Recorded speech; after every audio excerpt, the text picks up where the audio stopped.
Hi friends, welcome to Easy English India. Love English to learn English.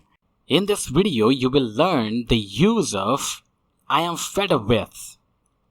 So, let us see some sentences.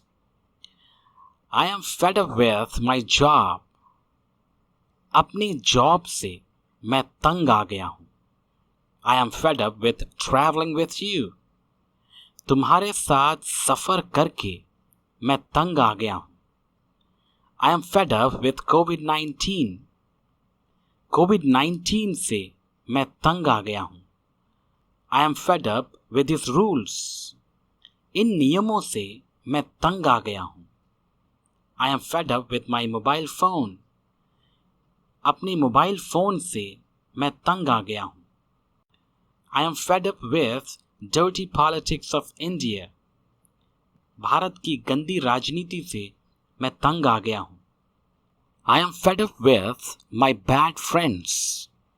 मैं अपने गंदे दोस्तों से तंग आ गया हूँ. I am fed up with my bad habits.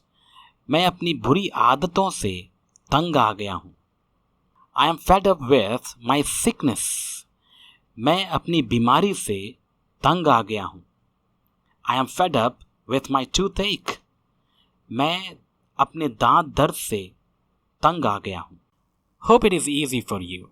However, in order to be perfect in this frame, you need to create at least 5 similar sentences using this frame and use them in your daily conversations. So, hoping for your best, we will meet again with a new frame next time. Till then, goodbye.